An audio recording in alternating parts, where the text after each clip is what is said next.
ಹೆಂಗ್ ಕೇಳ್ಬೇಕು? ಶ್ರದ್ಧೆಯಿಂದ ಕೇಳ್ಬೇಕು. ಶ್ರದ್ಧೆ ಅಂತಂದ್ರೆ ಏನು? ಗಮನವಿಟ್ಟು ಕೇಳ್ಬೇಕು. ಹೆಂಗ್ ಕೇಳ್ಬೇಕು?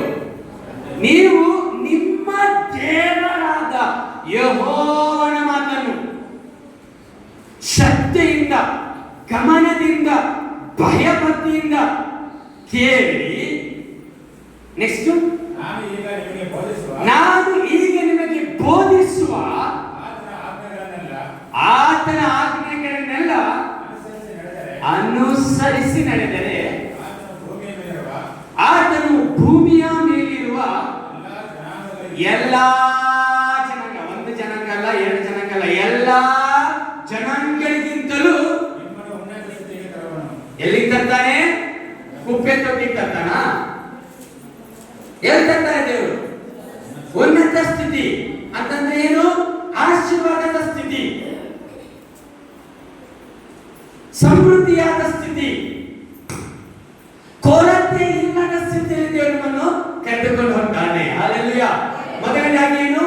ಆತನ ವಾಕ್ಯವನ್ನು ಶ್ರದ್ಧೆಯಿಂದ ಕೇಳಬೇಕು. First point.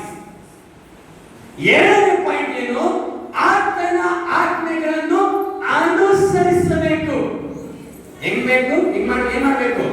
ಅನುಸರಿಸಬೇಕು. ಈಗ ಕ್ರೈಸ್ತರಲ್ಲಿ ಪ್ರಾಬ್ಲಮ್, ತೊಂದರೆ ಏನಾಗ್ತಿದೆ ಎಂಬುದಾಗಿ ಹೇಳೋದಾದ್ರೆ, ಸಭೆಗೆ ಬರ್ತಾರೆ, ಆರಾಧನೆ ಮಾಡ್ತಾರೆ, ಕಾಣಿಕೆ ಹಾಕ್ತಾರೆ, ಎಲ್ಲರೂ ಮಾಡ್ತಾರೆ, ವಾಕ್ಯವನ್ನು ಕೇಳ್ತಾರೆ.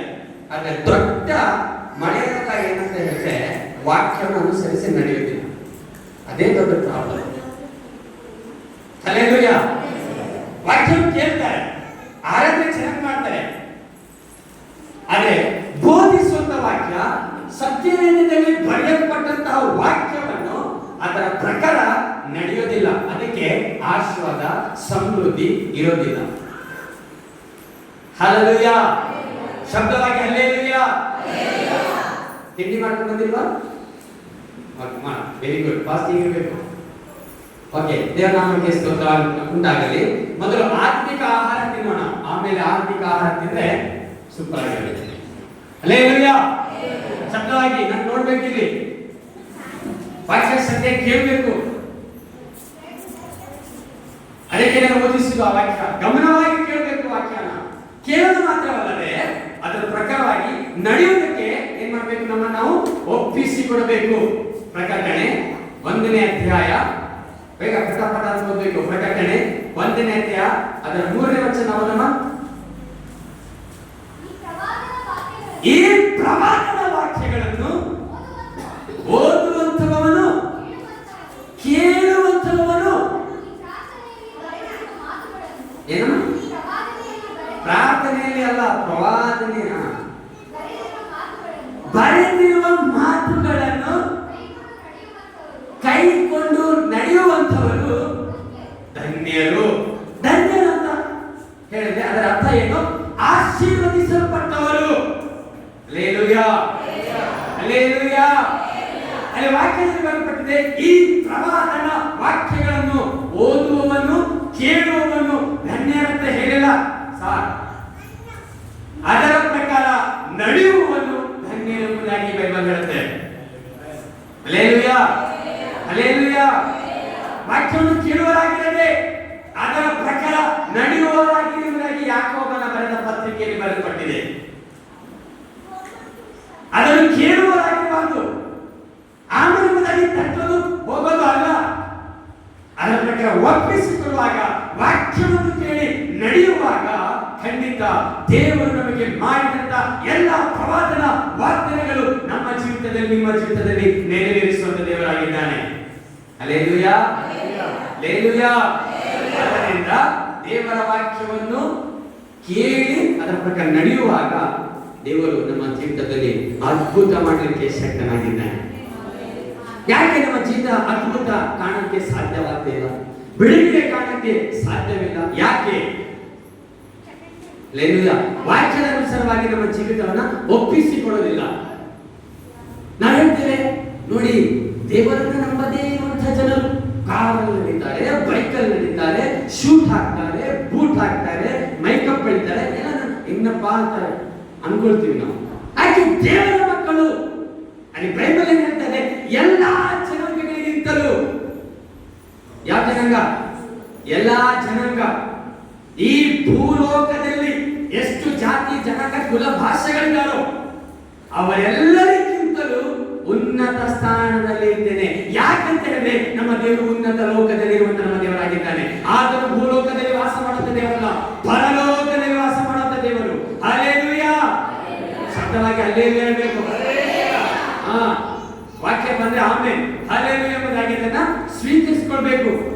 ಸುಮ್ಮನೆ ಗೊಂಬೆ ತರ ಕೂತ್ಕೊಳ್ಳೋದಲ್ಲ. ಹಲ್ಲೆಲೂಯಾ! ಹಲ್ಲೆಲೂಯಾ!